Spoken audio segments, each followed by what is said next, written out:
Picture this. You are a Mongol horseman in the year 1221. You are part of the most terrifying military machine the world has ever seen. You have ridden across continents, burned cities to ash, and slaughtered empires without breaking a sweat. You are used to open plains where your speed is your armor and your bow is your judge. You are the apex predator of the 13th century. But today, the world feels wrong. You are not on a grassy steppe. You are squeezed into a narrow, jagged valley in the Hindu Kush mountains of modern-day Afghanistan. The canyon walls are closing in on you like the jaws of a trap. Your horse, usually your greatest asset, is stumbling over loose shale, its hooves sliding on slick rock, panic flaring in its eyes. You look up, scanning the ridgeline for a target, but you don't see the sky. You see men, thousands of them clinging to the cliffs like mountain goats, looking down at you not with fear, but with hunger. An arrow strikes the man next to you, punching through his lamellar armor. Then another. Then a rock the size of a melon crushes a horse's skull. You reach for your bow, but there is no room to draw. You try to turn your horse, but there is nowhere to go. For the first time in your life, you are not the hunter. You are the prey in a stone cage, and the butcher is sharpening his knife. Before diving into these forgotten stories of survival and suffering, if you enjoy learning about the hidden truths of history, consider hitting that like button and subscribing for more content like this. And please comment below to let me know where you're listening from. I find it incredible that we're exploring these ancient stories together from different parts of the world, connected across time and space by our shared curiosity about the past. To understand why this moment is so shocking, you have to understand the sheer scale of the nightmare that preceded it. For the last 2 years, the Mongol Empire has been playing the game of war with cheat codes enabled. Genghis Khan didn't just invade the Khwarazmian Empire, a massive, wealthy Islamic superpower stretching from Turkey to India. He deleted it. This wasn't a conquest, it was an erasure. Cities like Bukhara and Samarkand, jewels of the Silk Road, were turned into graveyards. The Mongols weren't viewed as soldiers by the people they conquered. They were viewed as the wrath of God, a supernatural plague that could not be reasoned with, only endured or fled. The psychological terror was absolute. If you saw the dust of a Mongol army on the horizon, you didn't fight. You opened your gates and prayed for a quick death. But here, in the choking dust of the Parwan Valley, the supernatural is about to collide with the gritty reality of physics. This isn't just another skirmish buried in the footnotes of history. This is the moment the gods started to bleed. This is the moment the world realized that the Mongol war machine, for all its speed and terror, had a fatal flaw. They were built for the open ocean of the steppes, not the claustrophobic hell of the mountains. The man who engineered this kill box isn't some noble king in shining armor, delivering speeches about glory. He is Prince Jalal al-Din Mangburni. He is a desperate man. His father, the emperor, died of sheer terror on a desolate island running from Genghis Khan. Jalal al-Din has seen his inheritance burn. He is done running. He has backed himself into a corner, quite literally, and invited the Mongols to come and get him. He knows he cannot beat them in a race, so he has decided to force them into a fist fight in a phone booth, and the Mongol commander taking the bait, Shigi Kutuk. He is Genghis Khan's adopted brother, a man raised in the royal tent, a supreme judge of the empire. He has never tasted defeat. He looks at the map, sees a rebel prince hiding in the mountains and thinks this is a cleanup operation. He thinks he's about to swat a fly. He doesn't know it yet, but he is walking his 30,000 men into a meat grinder that will chew them up and spit them out. shattering the myth of Mongol invincibility forever. To truly appreciate the insanity of standing your ground against the Mongols, you have to understand what the world looked like in 1221. It looked like the end of days. The Mongol expansion wasn't a military campaign, it was a geological event. It was a tsunami of iron and horseflesh that simply deleted civilizations from the map. When Genghis Khan turned his eyes west, he didn't just defeat armies, he dismantled the psychological infrastructure of his enemies. He weaponized terror. If a city resisted, everyone died. Not some of them, everyone. Men, women, children, dogs, cats. The skulls were piled into pyramids outside the city gates, a gruesome receipt for the transaction of defiance. This wasn't cruelty for the sake of cruelty. It was cold, hard, efficiency. A dead city doesn't rebel. A terrified city surrenders without a fight. The victim of this specific apocalypse was the Khwarazmian Empire. 2 years prior, this was the superpower of the Islamic world. It was a land of scholars, poets, and immense wealth, controlling the trade routes of the Silk Road. It had an army of 400,000 men. It had armored heavy cavalry that rivaled the knights of Europe. On paper, they should have crushed the nomads from the east. But war isn't played on paper. In less than 24 months, the Mongols turned this superpower into a graveyard. They moved with a speed that defied logic, covering distances in days that took other armies weeks. They appeared out of deserts deemed impassable, striking from multiple directions simultaneously, coordinating their movements with a terrifying hive mind precision. The Khwarazmian Shah, the emperor, didn't fight. He ran.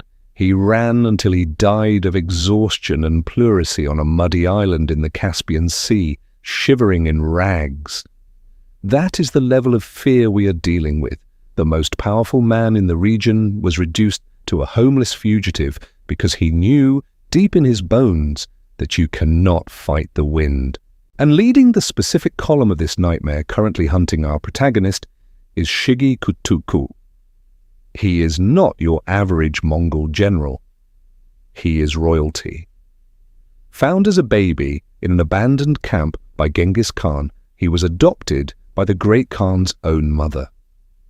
He was raised in the imperial tent, fed on the same wolf's milk of conquest as the Khan's own sons.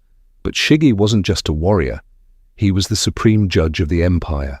He was the man who codified the laws, who recorded the spoils, who tallied the dead. He was an administrator of annihilation. Shigi Kutuku had never lost a battle. Why would he? He commanded the finest light cavalry in human history. His men were born in the saddle. They could shoot a bird out of the sky while riding at a full gallop. They could survive for days on nothing but dried milk curds and the blood of their own horses. They were disciplined, autonomous, and lethal. When Shigi looked at the map of the Hindu Kush, he didn't see a challenge. He saw a ledger that needed balancing. He had 30,000 veteran troops. Jalal al-Din had a broken coalition of refugees. In Shigi's mind, the verdict had already been written. He just needed to execute the sentence. He assumed the laws of the steppe, speed, maneuver, and terror would apply in the mountains. He assumed that fear would do half the work for him. He was about to learn that in the thin air of the Parwan Valley, the old laws didn't apply. He was about to learn that even a god can bleed if you cut him deep enough. If the story of the Khwarazmian Empire were a movie, the credits would have rolled when the emperor died on that island. The bad guys won. The hero is dead. Game over. But history loves a sequel, and it loves a revenge arc even more. Enter Jalal al-Din Mangburni. If his father, the Shah, was the embodiment of paralyzed fear, Jalal al-Din was the embodiment of pure, distilled rage. He is the anomaly in the system. While his father was busy running away, dumping treasure into lakes to keep it from the Mongols and crying about his fate, Jalal al-Din was begging for a sword. He was the one screaming at the war council to stand and fight. He was the one who watched his inheritance burn and decided that if he was going to go down, he was going to take as many of these horse-riding demons with him as possible. You have to understand the psychology of this man. He is a prince with no kingdom. He is a general with no salary to pay his troops. He has nothing to lose tattooed on his soul. And in warfare, a man with nothing to lose is the most dangerous variable on the battlefield. He isn't fighting for territory anymore. He's fighting for spite. He retreats south into the rugged highlands of Afghanistan, and he starts doing something that shouldn't be possible. He starts winning. He doesn't have a professional army. What he has is a Frankenstein force, a stitched-together coalition of survivors. He gathers about 60,000 men, but don't let that number fool you. This isn't a disciplined Roman legion. It is a basket of scorpions. You have his own remaining Khwarazmian loyalists. You have Afghan tribesmen who hate outsiders. You have Turkic mercenaries who usually fight for the highest bidder. You have the Khalaj Turks, the Ghurids, and local militias. Under normal circumstances, these groups would be killing each other over water rights or grazing land. But right now, they are united by a single terrifying reality. The Mongols are coming, and the Mongols do not take prisoners. Jalal al-Din manages to hold this chaotic mess together through sheer force of personality. He acts as the glue. He tells them that the Mongol invincibility is a lie. He tells them that these demons bleed just like anyone else. And he proves it. In a small skirmish near Kandahar, he jumps a Mongol patrol and wipes them out. It's a small victory. Barely a blip on the radar, but psychologically, it is nuclear. It breaks the spell. For the first time in 2 years, the people of the region see dead Mongols. They see that the armor can be pierced. They see that the gods of war can die. But Jalal al-Din knows that a skirmish isn't a war. He knows that Shigi Kutuk is coming with a real army, a main force. He knows he can't fight them on the open plains where the Mongol cavalry can flank him, circle him, and turn his ragtag army into a pincushion. He needs an equalizer. He needs the land to fight for him. So he moves his army to Parwan. This wasn't a random campsite. It was a calculated choice. He studied the terrain of the Hindu Kush like a grandmaster studying a chessboard. He looked for a place where the Mongol speed would be zero. He looked for a place where spread out and shoot wasn't an option. He found a valley carved by the Gorband River, flanked by steep, unforgiving cliffs. It was a choke point, a natural funnel. By positioning his army here, he was issuing a challenge. He was essentially saying, "I am right here, come and get me." He knew the Mongols were arrogant. He knew Shigi Kutuk would look at this coalition of wild tribesmen and think it was an easy kill. Jalal al-Din was counting on that arrogance. He was betting his life and the lives of every man behind him that the Mongols would be too proud to realize they were walking into a kill box until the door slammed shut behind them. In the history of warfare, most generals lose because they try to beat the enemy at their own game. They try to outshoot the archers or outcharge the cavalry. Jalal al-Din was smart enough to know that if he played by Mongol rules, he was a dead man. The Mongol army is an organism designed for one specific environment, the open steppe. They need miles of flat grass to perform their signature move, the feigned retreat. They charge, they pretend to panic, they run away, and when you chase them, they turn around in the saddle and shoot you in the face. It works every time because it relies on space. So Jalal al-Din decided to delete space from the equation. He chose the Parwan Valley for a very specific reason. It wasn't because it was defensible, it was because it was claustrophobic. The valley floor is narrow, hemmed in by the Gorband River on one side and a sheer rock faces on the other. The ground isn't a parade deck, it's a nightmare of loose shale, boulders, and uneven footing. This is terrain that hates horses. You can't get a full gallop going here. You can't wheel a formation of 1,000 men around without them crashing into each other. By planting his flag here, Jalal al-Din was effectively forcing the Mongols to fight in an elevator. Think of it like this: the Mongols are a sniper rifle. Dangerous, precise, long range. Jalal al-Din is a brick. If you're standing a mile away, the sniper rifle wins. But if you're locked in a closet together, the brick wins. He positioned his archers on the high ground, tucking them into the crags and cliffs where horses couldn't reach.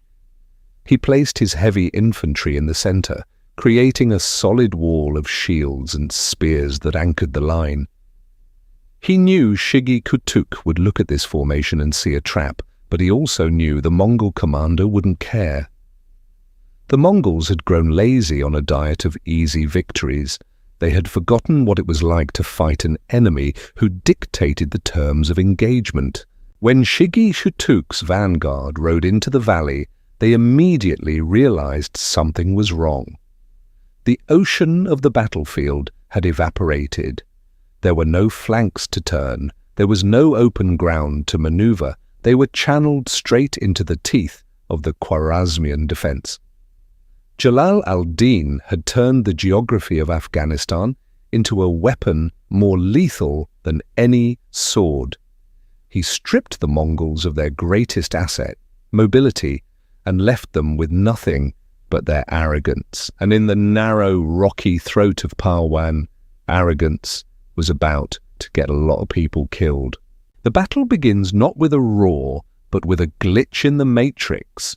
For the Mongols, warfare was less of a fight and more of an algorithm. Step 1, ride close. Step 2, loose a volley of arrows to agitate the enemy. Step 3, fake a panic and run away. Step 4, wait for the stupid enemy to break formation and chase you, then turn around and slaughter them. It was a flowchart for victory that had worked from Beijing to heavy Russian forests. It was muscle memory. It was instinct.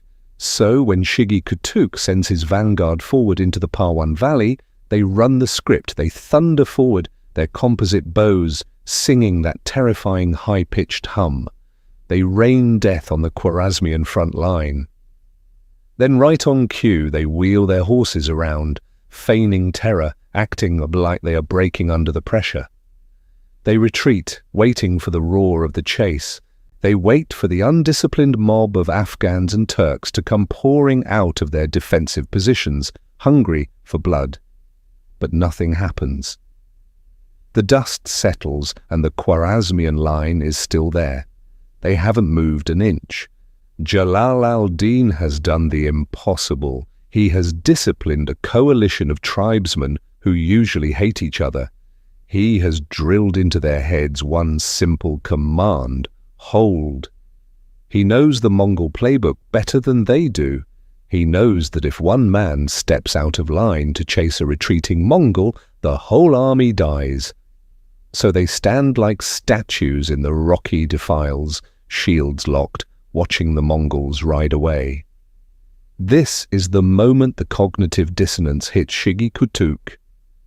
You have to imagine the confusion. It's like a chess grandmaster making a move that forces a checkmate, only for the opponent to pick up the piece and throw it back. The Mongols pull up their horses at the end of the valley, looking back, confused. They are now stuck. The geography of Parwan suddenly turns from a passive setting into an active enemy. Because the Mongols turned around to retreat, they are now facing the wrong way in a narrow corridor. To attack again, they have to turn thousands of horses around on loose shale and narrow paths. The conveyor belt of continuous arrow fire, the tactic where one line shoots while the other reloads, jams up. It turns into a traffic jam. Horses are colliding, riders are shouting. The fluid, oceanic grace of the Mongol army evaporates, and while they are disorganized, Jalal al-Din's archers, perched high on the cliffs like vultures, start raining hell down on them. They aren't shooting at moving targets. They are shooting into a dense, confused mass of men and horseflesh. The Mongols are trapped in the kill box. They try to spread out to minimize casualties, but the canyon walls push them back in. They try to charge the archers, but horses can't climb vertical rock faces. The hunters are realizing with a creeping sense of horror that they have ridden into a cage, and the man holding the key has no intention of letting them out. Excellent, they are confused. Let's charge. But Jalal al-Din knows that charging horses into that mess would just add to the pile-up. He realizes that in this terrain, the horse is not a weapon. It is a liability. It is 1,000 pounds of panic waiting to happen. So he issues an order that goes against every instinct of a medieval aristocrat. He orders his right wing to dismount. Think about the psychological impact of that. In the 13th century, being on a horse meant you were elite. It meant you were better than the man walking in the mud. To voluntarily get off your horse is to lower yourself. But Jalal al-Din isn't interested in status. He is interested in winning. By dismounting his best troops, he transforms his army from a cavalry force into a heavy infantry wrecking ball. He anchors them to the ground. Suddenly, the Mongols aren't fighting skittish animals that can be spooked or wounded. They are fighting a solid wall of iron and determination. The Khwarazmian soldiers, now on foot, lock their shields. They plant their feet on the rocks. They become a glacier. And they start to march. For the Mongols, this is a horror movie scenario. They are light cavalry. Their armor is made of boiled leather and silk, designed for flexibility, not for absorbing the impact of a heavy mace or a broadsword. They are designed to shoot from a distance, not to trade blows in a mosh pit. When the Khwarazmian line crashes into them, the Mongols simply bounce off. Their arrows, which are usually devastating, are less effective against the large infantry shields. And because the valley is so narrow, they can't flank, they can't circle, they are forced into a head-on collision with a heavier, stronger enemy. The battle devolves into pure, unadulterated butchery. It stops being a tactical engagement and turns into a prison riot. It's personal. It's intimate. You can smell the garlic on the breath of the man trying to kill you. The Mongols are pulled off their saddles and hacked to pieces on the ground. The advantage of height, usually held by the mounted man, is negated because the horses are slipping on the blood-slicked shale. The Khwarazmians are stabbing upward, aiming for the unarmored bellies of the horses, bringing the riders down into the mud where the heavy infantry have the advantage. Shigi Kutuku watches from the rear, and for the first time in his life, he feels the cold hand of panic. His algorithm is broken. He keeps waiting for the Khwarazmians to break, to run, to make a mistake. But they don't. They just keep coming, step by bloody step, grinding his elite army into the dust of the Parwan Valley. He realizes too late that he hasn't just walked into a trap. He has walked into a different kind of war entirely. One where speed means nothing and grit means everything. By the end of the first day, Shigi Kutuk is a man staring into the abyss. You have to remember who this guy is. He is the brother of Genghis Khan. He is the Grim Reaper's accountant. He isn't supposed to lose. If he goes back to the great Khan with a story about how he lost 30,000 men to a rebel prince in a rocky valley, he might as well cut his own throat. He is desperate, and desperation makes people do strange things. That night, while the screams of the wounded echo off the canyon walls, Shigi orders his men to engage in the deadliest arts and crafts project in military history. The Mongols always traveled with spare horses, usually 3 or 4 per warrior, to keep their mobility up. But right now, those horses are riderless because their owners are dead or fighting on foot. So Shigi has an idea. He orders his surviving troops to take felt, straw, and spare clothing and fashion them into life-sized dolls. They prop these scarecrows onto the saddles of the spare horses. They tie them upright, maybe stick a spear in their stiff fabric hands. It sounds ridiculous to us now. It sounds like a cartoon. But imagine it from the perspective of the Khwarazmian soldiers. They have been fighting for their lives all day. They are exhausted, covered in blood and running on adrenaline. When the sun rises the next morning, they look across the valley and see a nightmare. The Mongol army, which they thought they had decimated, seems to have doubled in size overnight. The ridges are lined with silent, brooding figures, a massive column of fresh reinforcements ready to finish the job. For a moment, the trick works. Panic ripples through Jalal al-Din's coalition.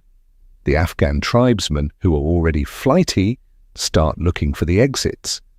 They think Shigi has summoned a new army from the ether. They think the rumors are true, that the Mongols are infinite, that for every one you kill, 2 more rise from the dust. The morale of the coalition begins to crack. The invincibility myth starts to creep back into their heads. But this is where the paper tiger catches fire. Jalal al-Din rides down the line. He looks at the silent army on the ridge. He realizes something. They aren't moving. They aren't jeering. They aren't beating their drums. They are just existing. He realizes that if those were real soldiers, they would have attacked at dawn. He realizes that the boogeyman is wearing a mask. He shouts to his men that this is a trick. He tells them that the Mongols are playing games because they are terrified. He flips the narrative. He tells his soldiers they are trying to scare you because they can't fight you. And just like that, the fear turns into something else. It turns into insult. The Khwarazmians realize they are being mocked with puppets, and there is nothing an army hates more than being treated like idiots. The trick backfires. Instead of running, they get angry. The straw soldiers don't save Shigi Kutuk. They just convince Jalal al-Din that the Mongols are on the ropes. The bluff is called, and now the slaughter begins in earnest. When the realization hits that the reinforcements are nothing but straw and old clothes, the Khwarazmian army doesn't just get a morale boost. They get a hit of pure, uncut adrenaline. There is a specific kind of rage that comes from knowing you were almost tricked into cowardice. Jalal al-Din sees the shift in energy. He sees his men gripping their weapons tighter, their eyes locked on the Mongol lines, not with fear, but with contempt. He knows this is the breaking point. He doesn't give a speech, he just gives the signal. The entire coalition line surges forward. This isn't a tactical maneuver anymore. It is a landslide. The Khwarazmian heavy cavalry, who had been held in reserve, finally get their moment. They crash into the exhausted, dismounted Mongols with the force of a freight train. For Shigi Kutuk, the world collapses in seconds. The Mongol army is built on momentum. It is a shark. If it stops moving, it dies, and right now, it is stopped dead. The Mongol center buckles. Men who have conquered half the known world are suddenly looking for a way out. But remember the geography, remember the kill box. There is no way out. The valley is too narrow. The river is behind them. The cliffs are on the sides. The only exit is back the way they came, through a narrow choke point that is rapidly filling up with panicking horses and desperate men. This is where the battle ends and the slaughter begins. History tells us that most casualties don't happen during the fighting, they happen during the rout. When an army turns its back, it ceases to be a fighting force and becomes a harvest. The Mongols try to run, but they are tripping over the bodies of their comrades. They are jammed together in the passes, creating a bottleneck of flesh. The Khwarazmians are on them like wolves. They aren't taking prisoners. They are venting 2 years of humiliation, grief, and terror. Every sword stroke is a receipt for a burned city. Every arrow is payback for a murdered family member. Shiki Kutuk manages to escape, but barely. He clawed his way out of the valley with a handful of survivors, leaving behind the corpse of his reputation. Behind him, the Parwan Valley is silent, save for the groans of the dying. The invincible army is gone, 30,000 men, the flower of the Mongol military, wiped out, not by a bigger empire, not by superior technology, but by a desperate prince who knew how to read a map. The ground is so thick with bodies that you can't walk without stepping on the dead. It is a total, absolute annihilation. For the first time since Genghis Khan rose to power, the Mongols didn't just lose, they were exterminated. You would think that after annihilating the most terrifying army on the planet, the coalition would pop some champagne, pat each other on the back, and prepare to liberate the rest of the empire. You would think that this victory would cement their bond, forging a brotherhood of steel that could withstand anything. But you would be wrong, because if there is one thing humans are better at than killing their enemies, it is sabotaging themselves. The Battle of Parwan was a miracle. The days following the battle were a tragedy. As the dust settled, the coalition leaders didn't look at the strategic map. They looked at the loot. The Mongols traveled with immense wealth, gold, silk, weapons, and thousands of horses. And right there, standing on a field soaked in the blood of 30,000 men, the victors started squabbling like children over a toy. The incident that broke the back of the resistance wasn't a tactical disagreement or a religious schism. It was an argument over a horse. A single, white Arabian horse. One of the Afghan tribal leaders claimed the horse as his prize. One of Jalal al-Din's generals, a man named Amin Malik, who was also the prince's father-in-law and apparently lacked any impulse control, decided he wanted the horse. The argument got heated. Amin Malik didn't just disagree, he struck the Afghan leader with a whip. In the tribal code of honor, a whip across the face is worse than a stab wound. It is a public declaration that you are a slave, a dog. It is an insult that can only be washed away with blood or total separation.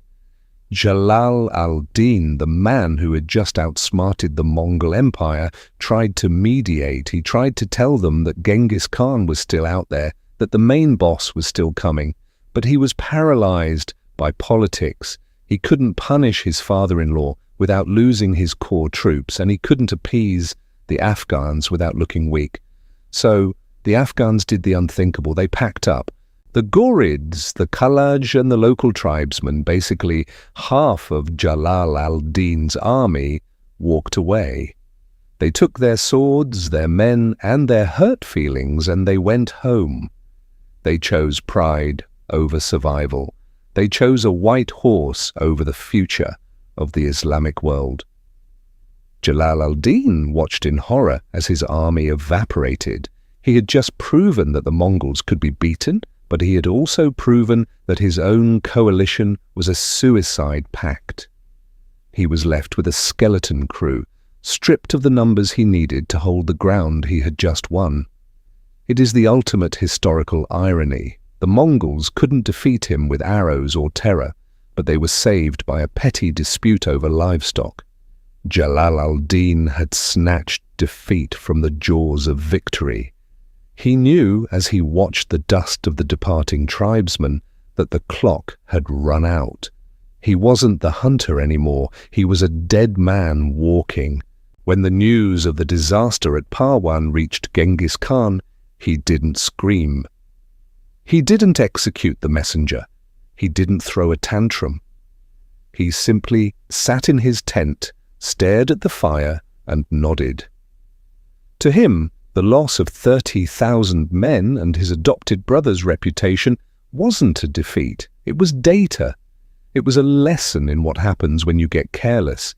He reportedly asked for the details of the battle, nodding approvingly at Jalal al-Din's tactics. He is famously quoted as saying about the prince, "Such a father should have such a son." It was a compliment. But coming from Genghis Khan, a compliment is usually a death sentence. The great Khan didn't send another general to fix the mess.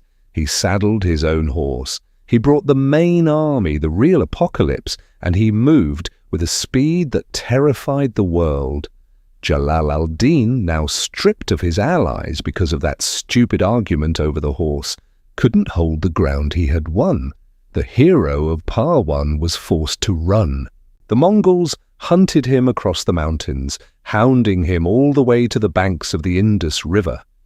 There, outnumbered and cornered, Jalal al-Din would make his final legendary stand, charging into the river on horseback to escape, leaving his family behind to the mercy of the Khan. But that is a tragedy for another day.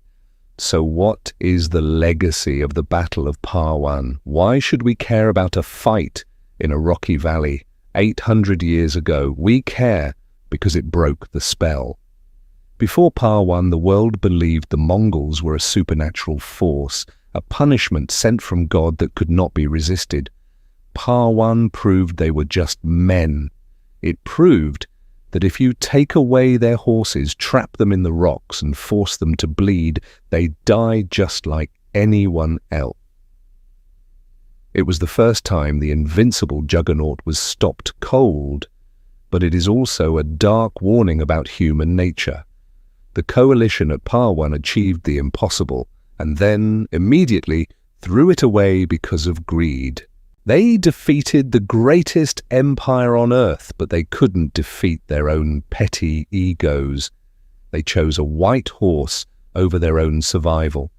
History is often decided not by who has the sharpest swords or the most brilliant tactics, but by who can keep their act together for long enough to finish the job.